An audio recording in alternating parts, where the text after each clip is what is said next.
histoire ressemble à l'histoire de centaines, voire de milliers d'autres combattants à Gaza, mais c'est l'histoire de ma génération.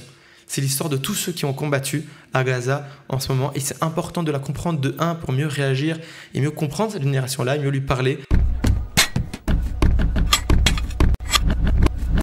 Raphaël Becache est mon invité du jour. Il est étudiant en sciences politiques. Si vous suivez nos émissions, vous savez qu'il a également été le fondateur de l'association Diploact et il est ici aujourd'hui pour nous parler de son livre, un livre très particulier puisqu'il raconte son service militaire, ses Milouïm plutôt, ce sera plus juste. Il a fait 300 jours de Milouïm depuis le 7 octobre 2023. Et oui, ça fait déjà presque 2 ans. Raphaël Becache, bonjour et bienvenue. Bonjour, merci.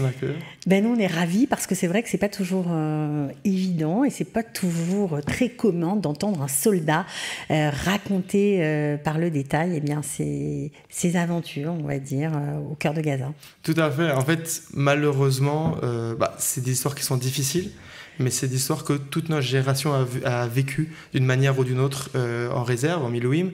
Et du coup, c'était très important pour moi en fait, de partager mon expérience, qui au final est une expérience qui a été partagée malheureusement par beaucoup de gens de ma génération et de mon âge, pour essayer que chacun puisse comprendre notre vécu, les écarts qu'on peut ressentir de temps en temps entre ceux qui ont vécu la guerre du front, ceux qui l'ont vécu après d'un peu plus loin, mais quand même quelque chose de difficile, et d'essayer d'expliquer ce que chacun a vécu. Donc, pour ajouter cette petite pierre, j'ai essayé d'amener mon vécu à moi en tant que combattant. C'est ça qui est intéressant parce que quand on pense combattant, on pense Gaza, on a l'impression que c'est la guerre, le feu, le sang, que c'est vraiment terrible 24 heures sur 24. Et quand on vous lit, on comprend qu'il y a beaucoup d'attentes, beaucoup d'incertitudes, beaucoup d'ordres, contre-ordres, des choses auxquelles quand on est comme nous, comme tous ces parents qui envoient leurs fils se battre, on est surpris de cette façon d'agir et de ressentir les choses. Ce que beaucoup de gens dans la tête quand on parle de la guerre, ça va être les films, ça va être de revoir Rambo ou je sais pas quoi.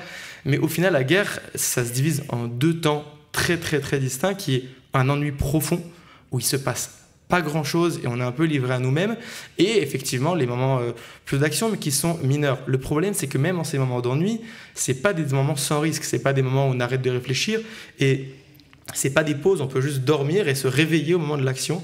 Et justement, ces moments d'ennui, ces moments d'attente, ça fait réfléchir, ça fait parler, ça fait vivre aussi, tout simplement. Et c'est une partie extrêmement importante au final de la guerre, dont on parle moins, à laquelle aussi j'étais moins préparé. Il faut dire que je fais partie d'une unité, je me suis entraîné très longtemps. Au final, à la guerre, en tant que combattant, c'est quelque chose dont on sait la possibilité. Mais si on était prêt au combat, si on était prêt à la difficulté de ces moments-là, cet ennui-là, cette attente-là, cette réflexion-là, au final, on n'était pas préparé. Parce que c'est vrai que ça peut durer des heures, des jours, des semaines avant qu'il y ait quelque chose qui se passe. C'est absolument ça. Alors, il faut dire, moi j'ai un petit avantage en tant que tankiste, on va un peu plus loin, mais j'ai un souvenir, on avait été, quand j'étais encore à Diploact, on avait été en délégation en France avec un ami qui faisait partie d'une unité fantassin d'élite et qui expliquait qu'il avait l'impression de se combattre face à des fantômes, parce qu'au final il avançait et il ne voyait rien. Et c'est la majorité de ce qui se passe, encore plus une guerre comme celle contre le Hamas, qui est une guerre de guérilla, donc il y a un mode un peu différent stratégiquement. Et les ennemis, on va dire que si on les voit, c'est une mauvaise nouvelle. Souvent, c'est qu'ils ont déjà tiré. Donc, c'est très compliqué. Effectivement, de continuer à avoir cette adrénaline, de continuer à être toujours prêt, bien qu'il ne se passe rien. Et effectivement, c'est quelque chose qui change de la perception de beaucoup de gens. Et vous racontez par le menu détail que parfois il y a des gestes techniques que vous devez faire dans votre tank et pour être meilleur, pour être plus efficace, on va dire, et pour éviter de vous mettre en danger, vous répétez sans cesse ces gestes pendant ces temps de latence en fait. Ouais, c'est une phrase qu'on m'avait dit pendant mon service, et que pendant tout mon service, avec mon esprit peut-être de temps en temps un peu trop rebelle, j'avais cru que c'était une ânerie. On m'avait dit on s'entraîne comme on combat. Pendant mon service, je m'étais dit mais non, au moment du combat, quand on comprend le danger, les gens vont effectivement enfin se mettre. Mais non, comme le combat est ennuyant, comme le combat est creux, on retrouve rapidement ses habitudes. Et la manière justement de rester toujours prêt, parce qu'à la seconde où on ne regarde pas, à la seconde où on est moins préparé, c'est la seconde où on se fait tirer dessus, où des gens peuvent être blessés. c'est de continuer à travailler de manière professionnelle. Et moi, en tant que tankiste, effectivement, c'était une suite d'opérations, une suite d'actes, une suite d'événements qu'on avait bien travaillé, qu'on avait bien préparé et qu'on faisait de manière méthodique, robotique quand on était à Gaza, qui nous permet de rester toujours prêt, même quand notre esprit, même quand notre humeur avait envie de se déplacer et d'aller faire autre chose. C'est pas évident, voilà, aussi quand on est tankiste, la promiscuité, les gens, on est 24 heures sur 24 avec les mêmes personnes dans un espace un peu confiné. Comment on vit tout ça? Alors ça, pour le coup, c'est quelque chose on a pu s'entraîner un peu avant. On avait déjà fait avant la guerre des semaines entières, et où il ne faut pas avoir peur de s'engueuler, de parler. Mais bon, on va dire qu'à la fin, on est très heureux de se séparer, même si on s'aime beaucoup. Et encore jusqu'à aujourd'hui, j'ai une certaine proximité avec ceux qui étaient avec moi à Gaza. Quand on est sortis, on était chacun très content d'aller de son côté. Après, ce qui permet toujours de canaliser, de stopper ces différends qu'il peut y avoir à ce moment-là, c'est le danger, malheureusement, qui fait qu'on sait que si on s'engueule trop, si on est plus professionnel, il y a un risque, et de savoir aussi, de temps en temps, baisser la tête pour que quelque chose se passe bien. Il y a une hiérarchie claire dans un tank, il y a un chef de tank, c'est lui qui a le dernier mot, même dans les engueulades, et c'est très important qu'il ait le dernier mot dans les engueulades pour que justement tout se passe bien et qu'on se revienne sain et sauf. Vous racontez beaucoup d'histoires, beaucoup de détails. Qu'est-ce qui, pour vous, vous a le plus marqué? Je pense que c'est la première fois où je suis rentré à Gaza, et la première fois où j'arrive dans la maison où on dort le soir, qui était une maison gazaoui, repris par l'armée pour dormir dedans.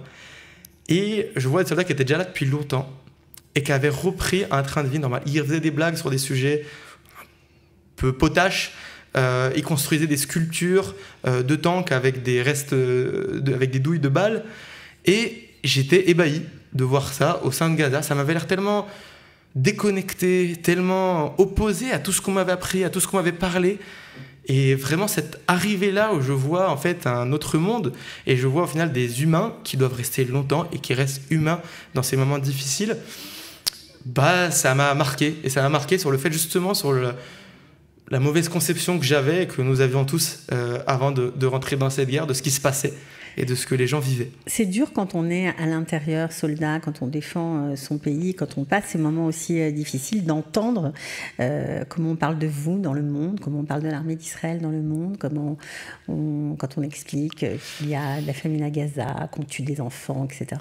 Ouais, là-dessus, un des événements pour moi qui était le plus marquant, avant de rentrer, ma première rentrée dans Gaza, du fait de mon expérience dans mon rôle, j'avais été au centre de contrôle pendant un petit moment, j'y avais été pendant à peu près un mois, et c'était le centre de contrôle donc de l'offensive de Khan Younes, qui était à l'époque à la une des infos dans le monde entier. Et en étant au centre de contrôle, j'avais un peu d'avance sur les informations, j'étais au premier plan, tous les matins on avait une réunion avec le chef de division, et je voyais un écart phénoménal entre ce qui était dit dans les médias. Je pouvais entendre de temps en temps, justement, effectivement, des accusations de génocide, des accusations très violentes, alors que moi, à l'inverse, un de mes rôles dans le centre de contrôle était justement de faire attention sur quelle cible on tire, sur quelle cible on ne tire pas à cause des pertes civiles possibles. Et j'avais même eu la mauvaise expérience d'une cible où j'avais demandé de tirer, qui n'a finalement pas eu l'autorisation, qui nous a, une semaine après, causé la mort de soldats. Donc oui, c'était lunaire de voir cet écart-là. C'est-à-dire qu'on parfois on privilégie, pour éviter les pertes civiles gazaouis, de mettre en danger nos soldats. Totalement. Après, on n'est pas toujours sûr jusqu'où ça va arriver, oui. Mais le fait de prendre un risque de soldats pour les civils est quotidien à Gaza depuis le début de la guerre. Et c'est quelque chose, c'est une philosophie de guerre de Tsahal. Ce qu'elle est bonne ou non, ça c'est à chacun de juger, mais c'est la philosophie de guerre de Tsahal, et c'est ce que j'ai vu dans le centre de contrôle de manière très claire et évidente. On dit à Gaza que le danger est présent à 360 degrés. C'est vrai, c'est quelque chose qui est tout le temps là. Je sais qu'en tant que tankiste, malheureusement, on a pu le voir chez des amis trop souvent. Mais effectivement, dès qu'un tank, on va dire, bouge moins et est un peu plus statique, et fait preuve de passivité, eh bien, il y aura immédiatement une punition, et la punition elle peut venir de partout. Ça peut être un drone qui va venir par au-dessus, qui va faire tomber un missile sur le tank, ça peut être des gens qui sortent d'un tunnel d'en bas, ça peut être une mine qui va exploser, qui est préparée, et ça peut être simplement quelqu'un qui sort d'une maison avec un RPG qui va tirer sur le tank. Donc c'est effectivement 360 degrés. Et c'est justement quelque chose qui est compliqué, parce que ça veut dire qu'il faut regarder à 360 degrés, et regarder le ciel pendant 3 heures d'affilée, c'est très ennuyant. Il ne se passe pas grand-chose. Jusqu'au moment où il se passe quelque chose. Jusqu'au moment où il se passe quelque chose, exactement. Donc effectivement, c'est le cas, et c'est justement très complexe. Il y a des soldats qui rentrent à la maison après une longue période, en Milouim notamment, qui ne parlent pas. Il faut leur parler ou pas, d'après toi? Alors, leur parler, ça dépend, mais il faut leur laisser de l'espace. Là-dessus, il y a 2 choses. La première chose qu'il faut comprendre, c'est qu'il y a un énorme écart dans ce que vont vivre malgré tout les réservistes et les gens qui ne sont pas au front pour le moment. 2 petites histoires qui vont avec. La première, moi je me souviens, mon chef de régiment, dans la première prise de parole, je crois que c'était le 8 octobre, qui nous a parlé. Il nous a dit, vous avez 2 missions.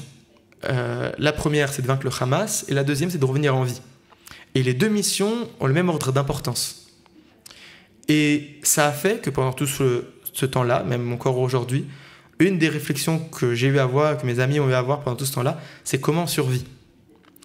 On n'est pas encore réfléchi à une histoire politique, qu'est-ce qui est bien, qu'est-ce qui est pas. Comment on survit, comment on se prépare, comment on travaille, comment on rattrape ce qu'on a rattrapé. Comment on se protège quand une maman dit fais attention à toi, ou une fiancée. Ou... Exactement. Elle ne sait pas ce que ça veut dire en fait. Oui, et ça peut même être une phrase frustrante, pour être honnête, pour certaines personnes. Parce que oui, fais attention à toi, je le sais. Et à l'inverse, autre chose, c'est que quand on se protège, on sait aussi qu'on emporte avec nous des gens. Quand on va en guerre, on sait que nos familles sont directement dessus. Et c'est quelque chose qui rend encore plus difficile la tâche. Parce qu'on sait qu'en étant à Gaza, en étant en combat, si malheureusement on part, et c'est quelque chose auquel on doit penser de manière continue quand on est sur le champ de bataille, c'est quelque chose qui va toucher tous nos proches d'une manière ou d'une autre, et on doit vivre avec ça et combattre de manière professionnelle avec ça. Ça veut dire qu'on pense à la mort 24 heures sur 24 ? 24 heures sur 24. Et on doit toujours être en préparation à cela. Et ce qui fait que quand on rentre à la maison, et de temps en temps il va y avoir plein de gestes qui sont très gentils, on va nous faire un plat peut-être qui est le plat qu'on aime bien, on va parler d'autre chose. Moi qui aime le foot, on va parler de foot. On peut avoir l'air un peu distant, on peut avoir l'air de parler un peu moins, mais c'est parce qu'on a autre chose auquel penser. Quelque chose qui m'avait marqué, il y a eu un moment que j'explique dans le livre où j'ai dû rentrer un petit moment à la maison. Et moi j'habite à Beersheva, dans un quartier étudiant, et c'était avant que l'université reprenne. Et je m'attendais à avoir un quartier vide d'étudiants, vu qu'il n'y a pas de cours. Quand je suis rentré, quand j'ai eu un petit peu de temps à la maison, le quartier était rempli d'étudiants qui fuyaient leur famille. Et ça pouvait avoir l'air surprenant, mais au final très compréhensif. Tous ressentaient cet écart-là. Tous avaient un écart avec, au final, ces choses-là avaient besoin de se concentrer, de se recentrer sur eux-mêmes pour être prêts. Parce que justement, pour éviter de causer ce souci-là à la famille, on a besoin pendant ce temps-là de pouvoir se concentrer sans que ça nous pèse. Et pour cela, il y a eu cet écart-là, c'est quelque chose que j'avais vu. Donc, il faut distendre un peu les liens pour pouvoir se battre mieux. Totalement. Je sais que même là... Quand c'est chargé affectivement un peu trop, ça le fait pas. Même là, j'étais il y a donc, quelques semaines, encore une fois, à Gaza. Et cette fois, j'étais avec mon téléphone. J'avais mon téléphone portable, je pouvais appeler. Bon. Et pourtant, j'ai dit à mes parents, écoutez, non seulement vous ne m'appelez jamais, et c'est moi qui appelle si je veux et quand je veux. Parce que bien qu'on ait cette possibilité-là, bien que je comprenne qu'il y ait cette volonté de parler tout le long, d'avoir des nouvelles, de savoir que tout va bien, c'est quelque chose de tout à fait compréhensible, c'est pesant pour la personne qui est dedans, et la personne a besoin de te concentrer et être dans son rôle. Et donc oui, il y a besoin de cette distance qui est difficile pour tout le monde. Après, malheureusement pas, je ne peux pas parler pour les histoires des parents de soldats, qui est aussi très intéressant, je pense qu'il y aurait pas mal de livres à faire dessus, mais là-dessus je ne peux pas m'exprimer. Par contre, pour le soldat, je sais que c'est quelque chose qui est commun. Alors, vous parlez d'une histoire commune, vous parlez, hors caméra, vous m'avez parlé d'un récit banal, comme celui de tant d'autres soldats. C'est important d'écrire aujourd'hui cette histoire banale, entre guillemets ? Je pense que c'est encore plus important d'écrire une histoire banale, parce qu'effectivement, au final, mon histoire ressemble à l'histoire de centaines, voire de milliers d'autres combattants à Gaza, mais c'est l'histoire de ma génération. C'est l'histoire de tous ceux qui ont combattu à Gaza en ce moment. Et c'est important de la comprendre pour mieux réagir et mieux comprendre cette génération-là et mieux lui parler. De temps en temps, certains ne vont pas toujours comprendre. J'étais il n'y a pas longtemps en France pour le mariage d'un cousin. J'ai eu certaines remarques où je trouvais un peu de temps en temps lunaire par rapport à ce que j'avais vécu. Et ce livre a justement pour but de d'essayer d'amener cette compréhension-là. Et ceci est important pour comprendre les changements politiques qui viendront après. Cet effet-là, ce qu'on a vécu, ça va influer sur la société, ça va influer sur la politique. Et si on veut en parler, si on veut le comprendre, il faut avoir des témoignages et il faut lire des témoignages banals de ce qu'ont vécu la majorité des gens. Et c'est en lisant ça, en comprenant ça, qu'on va pouvoir après prendre des décisions qui seront justes et bonnes pour le plus grand nombre et pour la société israélienne. Est-ce que ce livre va déboucher peut-être sur un projet ? Alors, en hébreu, il y a un projet qui est un peu différent, qui va être de reprendre plusieurs histoires. Traduire le livre, en fait. Le livre sera traduit, ça c'est sûr.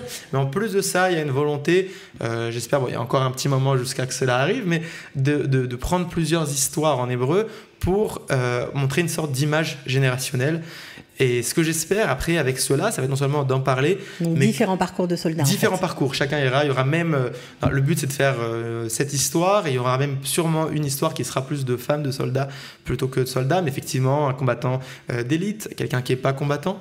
J'ai un ami par exemple qui a été dans l'unité qui allait chercher les corps des otages.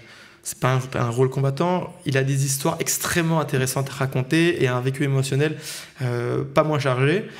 Donc des histoires dans ce genre-là, pour montrer l'image d'une génération et où en est la génération au final de 18 à 35 voire 40 ans, qui a vécu des horreurs, qui a été à l'écart de la société pendant maintenant déjà 1 an et demi, et malheureusement c'est pas encore terminé, ça peut continuer encore un bon moment, et d'essayer de montrer ça pour effectivement après essayer d'influencer les politiques pour mieux voir la guerre, qu'est-ce qu'elle veut dire, qu'est-ce qu'on fait avec, comment on la prépare et comment on l'entretient aussi. C'est dur de voir une société désunie quand on sort de Gaza ? C'est très dur et c'est aussi très dur de voir un monde politique déconnecté, mais vraiment déconnecté. Et je parle là de tout le monde politique, des 120. De gauche à droite. De gauche à droite, qui ne prennent pas en compte ça et qui ne sont absolument pas dans cette réflexion-là. Et c'est très dur de voir effectivement des discours qui honnêtement, pour les soldats, pour la majorité des soldats, ont l'air marginaux, ont l'air inutiles.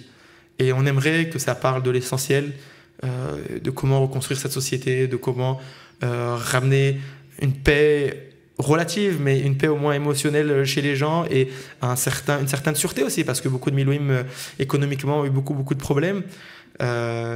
Et de travailler là-dessus et comment faire que dans les prochaines guerres, ces gens puissent avoir quelque chose. Et quelque chose qui m'a énormément marqué dans mes dernières réserves, là je parle encore une fois, c'était il y a quelques semaines, 1/3 à peu près des hommes mariés dans ma compagnie ont divorcé. 1/3. C'est énorme en un an. Et la raison, elle est évidente. Il y a cet écart dans la famille. Il y a au final souvent la femme qui du coup se retrouve seule avec les gosses, qui va devoir s'en occuper pendant que l'autre est au combat, qui va avoir peur pour son mari, les enfants sur la tête, et le mari à l'inverse, lui qui est à Gaza et qui a suffisamment de choses à penser, quand il y a le retour des deux, chacun espère que l'autre prenne un peu sur lui, et évidemment il y a des explosions, mais c'est quelque chose qu'il faut prendre en compte, c'est quelque chose sur lequel il faut travailler. Autre chose, dans les deuxième et troisième réserves que j'ai faites, les indépendants, ceux qui avaient leur compagnie, sont majoritairement pas revenus. On n'a pas eu d'aide. Financièrement, pour eux, c'était la catastrophe. Les seuls qui sont revenus, certains qui n'étaient pas la deuxième fois, qui sont revenus la troisième fois, c'est parce que leur business a coulé. Donc comme ça leur a permis de revenir à la troisième fois, mais pas sûr que ce soit la bonne solution. Donc c'est ce genre de sujet dont on a envie de parler, plutôt que effectivement de statut juridique ou d'autres choses qui nous ont l'air moins importants pour le moment. C'est sûr. Bon, en tout cas, pour tous ceux qui ont envie de lire ton récit, vraiment très intéressant et tout à fait, même si tu le décris comme banal, très original. Le combat infini, c'est écrit bien sûr par toi, Raphaël Bécache. Voilà, on peut le trouver sur Amazon. En tout cas, merci beaucoup d'avoir été avec nous. Et puis, j'espère que il y aura beaucoup de commandes et que tout le monde comprendra peut-être mieux les soldats d'Israël. Merci beaucoup.